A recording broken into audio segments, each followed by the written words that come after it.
If you use English at work, you may have had this experience. You know exactly what you want to say in your own language, but it comes out too simple or not quite right. The good news is that you don't need complex grammar to sound more confident and professional in English.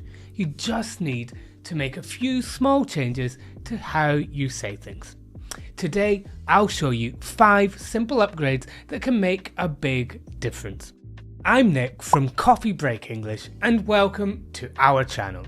Today, I'll show you how to sound professional and confident with a few small changes that will make a big difference. And the clue is, it isn't what you say, but how you say it. Now, here's the key difference. Informal, conversational English sentences are usually short and simple. This is great when hanging out with your friends. But professional English is softer, more structured, and more formal. So let's take a simple sentence like, I don't agree.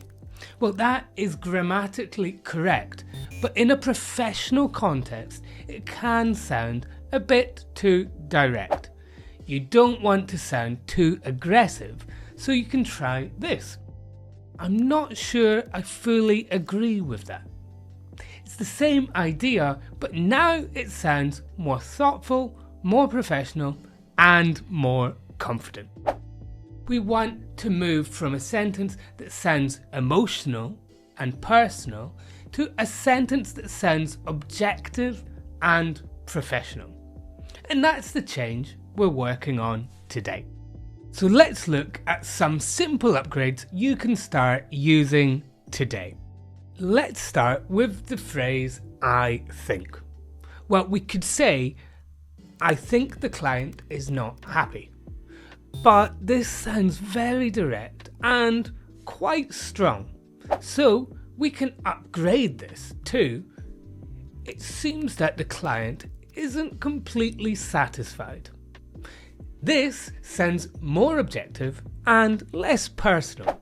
It seems that, or it appears that, is a great way to give your impression of a situation.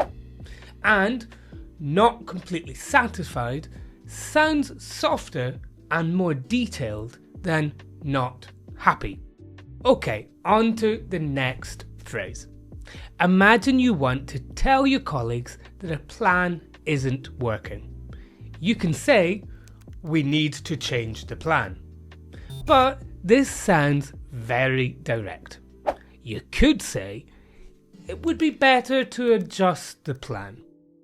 It would be better is a great conditional phrase we can use to introduce a new idea.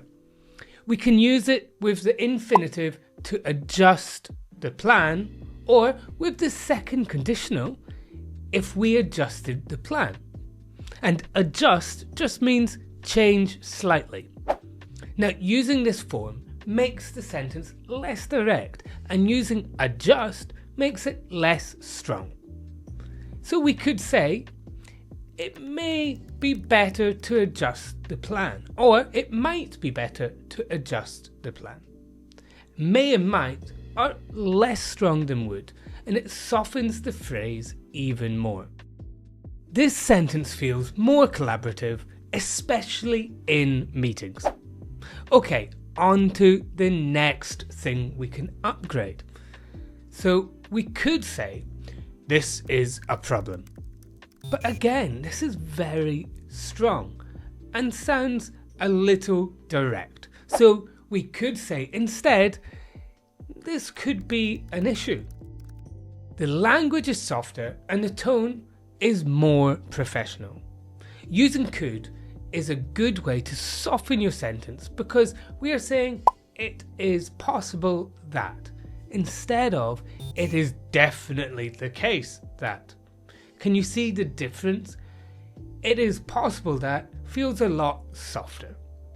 An issue is more formal than a problem too, but the meaning is the same.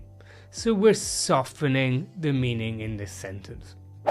Okay, on to our next phrase. we talked at the beginning about the phrase I don't agree. And here's another way we can avoid sounding too direct or rude. Instead of saying I don't agree, we could say I see your point, but, and then introduce your point. You're still expressing disagreement, but now you're recognizing the other person's opinion first. This makes your response sound more respectful, more collaborative, and much more professional. And our final phrase is great when you didn't understand something for the first time.